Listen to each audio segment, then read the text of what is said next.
جہاں جسم بہت قیمتی ہوتے ہیں، جس معاشرے میں انسانوں کی کوئی قیمت نہیں ہوتی، وہاں عزت کی بولی سب سے اونچی لگتی ہے۔ جس معاشرے میں انسانوں کی کوئی قیمت نہیں ہوتی، وہاں بنتے ہوا سرے بازار طبلے کی تھاپ پر ناچتی ہے، اور جس معاشرے میں انسانوں کی کوئی قیمت نہیں ہوتی، وہاں بھوک تہذیب کے آداب بھلا دیتی ہے۔ یہاں ہوس کے پجاری سیاہ راتوں میں سفید جسموں کا جیون سیاہ کرتے ہیں، یہاں پہ ناچتے پیروں کی تھاپ بکتی ہے، یہاں پہ جاگتی آنکھوں کے خواب بکتے ہیں، یہاں پہ پھول سے ہونٹوں کی پیاس بکتی ہے، یہاں پہ جسم ہے بکتے، شباب بکتے۔ عالی وقار بھوک 2 وقت کی روٹی کے عوض بنتے ہوا کو ابن آدم کی ہوس کا نشانہ بننے پر مجبور کر دیتی ہے، لیکن کہیں کوئی قیامت نہیں اترتی۔ 14 سالہ بیرا اپنی عصمت لٹانے کے بعد جان سے بھی ہاتھ دھو بیٹھتی ہے، لیکن کہیں کوئی قیامت نہیں اترتی۔ تھر کی جلتی ریت پر ننگے پاؤں چلنے والی قوم کا صدر اسلام آباد کی سڑکوں پر مرسیڈیز میں سفر کرتا ہے، لیکن کہیں کوئی قیامت نہیں اترتی۔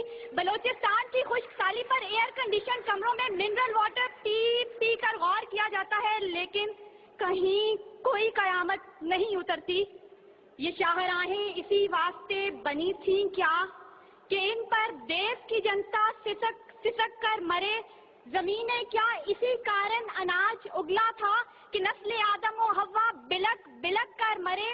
ملے اسی لیے ریشم کے ڈھیر بنتی ہیں کہ دخترانے وطن تار تار کو ترسیں، چمن کو اسی لیے مالی نے خون سے سینچا تھا کہ اس کی اپنی نگاہیں بہار کو ترسیں۔ عالی وقار یہ ہے اسلامی جمہوریہ پاکستان، جہاں ہر کوئی اپنی دھن میں مگن ہے، سر کھجانے کی فرصت نہیں، دائیں بائیں کی فکر نہیں، ہر شخص بھوکا ہے۔ کوئی اقتدار کا طالب ہے تو کوئی شہرت کا بھوکا، کوئی دولت کا پرستار ہے تو کوئی پیٹ کا بھوکا، کوئی بھنگ کے ایک پیالے کے عوض اپنا سب کچھ نچھاور کرنے پر آمادہ تو کوئی طاقت کا بھوکا۔ کہت الرجال بڑھتا چلا جا رہا ہے، تہذیب و تمدن کے پیمانے ٹوٹ پھوٹ کا شکار ہو کر وقت کی ناقدری کا گلہ کر رہے ہیں، ہم زوال کی آخری حدوں کے بھی آخر پر پہنچ چکے ہیں، انصاف مہیا کرنے والے ادارے سسک کر دم توڑ رہے ہیں، ہر طرف سے ایک ہی پکار سنائی دیتی ہے، بھوک تہذیب کے آداب بھلا دیتی ہے۔ عالی وقار سنیے، اگر آپ سن سکتے ہیں کہ جب بوڑھے پروفیسر کو 6 ماہ تک پینشن نہ ملی تو اپنی کن پٹی پر پستول رکھ کر بولا تھا، میرا پاکستان ہے یہ تیرا پاکستان ہے۔ سنیے، اگر آپ سن سکتے ہیں جب تسنیم سولنگی بھوکے کتوں کا نوالہ تر بنی تو بولی، پڑے ہیں گم کٹہرے عدالتیں چپ ہیں۔ سنیے، اگر آپ سن سکتے ہیں جب مزدور شام کو خالی ہاتھ گھر لوٹا تو اپنے بچوں سے نظریں چراتے ہوئے بولا، ہے تلخ بہت بندائے مزدور کے اوقات۔ سنیے، اگر آپ سن سکتے ہیں کہ وزیر اعظم کی کھلی کچہری میں خود سوزی کرنے والا شخص بولا تھا، میں بھی پاکستان ہوں تو بھی پاکستان ہے۔ سنیے، اگر آپ سن سکتے ہیں جب جاگیردار کے رستاگیر غریب ہاری کی بیٹی کو اٹھا کر لے کے گئے تھے تو وہ بولا تھا، آواز دو انصاف کو، انصاف کہاں ہے؟ سنیے، اگر آپ سن سکتے ہیں کہ ڈما ڈولا کے بے گور و کفن لاشیں چلا چلا کر کہہ رہے ہیں، نوید دو انسان کو کہ انسان مر گیا۔